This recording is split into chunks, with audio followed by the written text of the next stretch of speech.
The last few verses we've been looking at karma. We've been looking forensically at karma.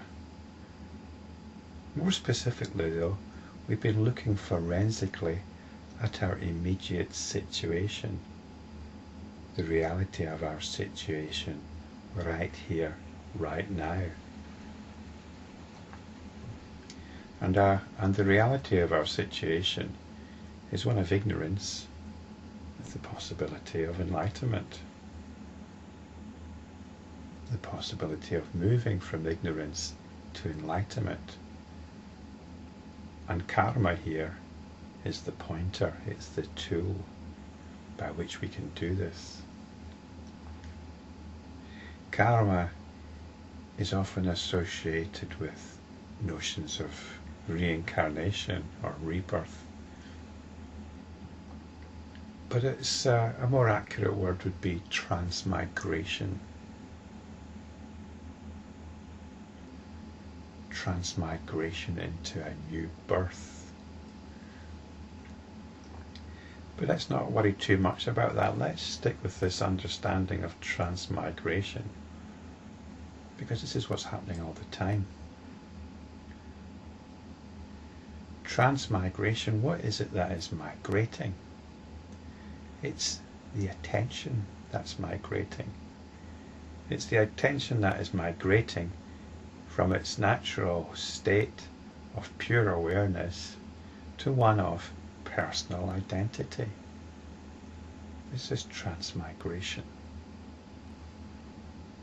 It's when consciousness moves from its immediate reality, which is reality of your very awareness, that very awareness which is hearing this right here, right now, tied in with your own sense of being, the deepest sense of who or what you are, something beyond a personal psychology, personal identity. This is pure being, pure consciousness, which is habitually getting caught up, getting lost in limited notions of a personal identity. So this is karma. It's what's happening right now. And as enlightenment practitioners, we are going against it. We go against karma. We go against this impulse to transmigration, this impulse to identify with personal psychology. And instead, we identify once again with the awareness. And it's cosmic awareness that is hearing this or looking at the video.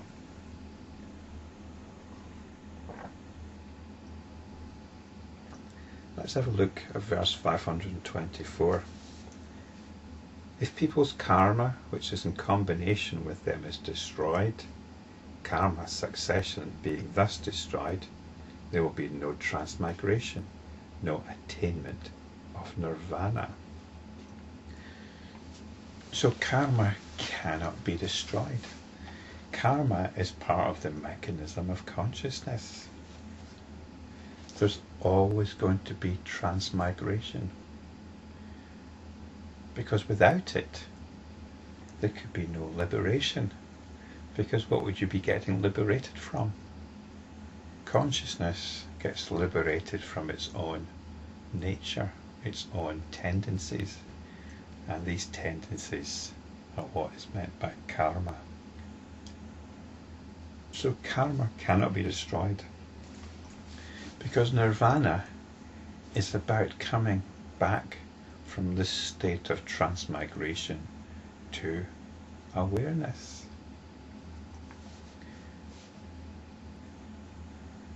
Nirvana is enlightenment practice.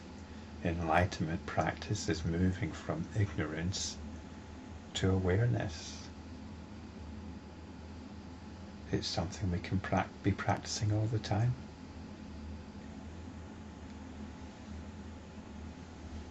Spirituality and conventional terms is often described in terms of destruction of the ego. But in the previous verse, what we need to destroy, or at least leave behind or bypass, is the belief in an external solid world which we experience through the senses. This is actually the challenge. The ego is actually that belief. And karma is I spoke about it as transmigration into notions of a personal identity. It's about limiting what we are to a personal psychology, a personal ego.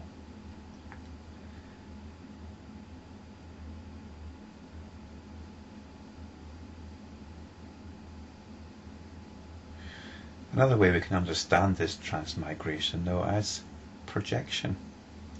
This is what consciousness is doing. It projects out from where it is. It projects out into space. It creates space in the process. And then inhabits that space. Again, if this is confusing, consider the phenomenon of dreams. Consciousness creates space and then projects itself into that space. This is what consciousness does. So let's have a look at the last verse on karma. Verse 525. If karma is destroyed together with matter and Vijnanas, and yet is subject to transmigration, matter will then subsist, as it differs in no way from karma. So we spoke about matter and Vijnanas being destroyed. This is the story of an external world, that's matter, and Vijnanas is the sense perceptions of that world. We bypass that. In conventional terms, though, we're supposed to be getting rid of karma, but we cannot get rid of karma. Karma is part of consciousness. It's part of the alaya, the absolute consciousness. And this transmigration is still going to happen. It's the nature of consciousness to forget itself. So if transmigration is happening and there's no karma, well, it means the projection is still happening. The projection is still going on. So it doesn't really matter what we call it, whether we call it karma or matter. We're told that matter differs in no way from karma, because matter is the projection of consciousness out there. This is what karma does. If we can imagine an old film projector, karma is like the film reel. The projector is consciousness, and matter is what is actually projected. It's the actual screening of the film. And transmigration is the projection onto the screen through the device of the projector. So that's transmigration. So if we've got an actual screening taking place, then we need all these elements. We need the karma of the film reel, and we need the actual projection of the film. And there's no difference to what is appearing on the screen to what is actually on the film. The film represents karmic potential, or the potential of consciousness. It gets projected outwards and we get caught up in the projection. As enlightenment practitioners, we're switching the projector off and removing the film.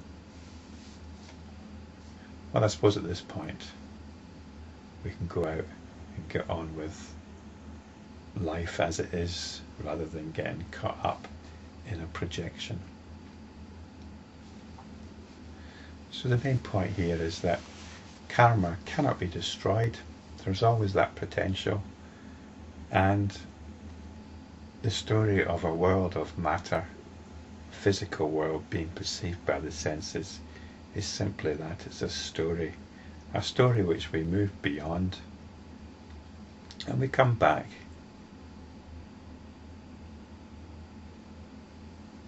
to the absolute nature of our everyday awareness.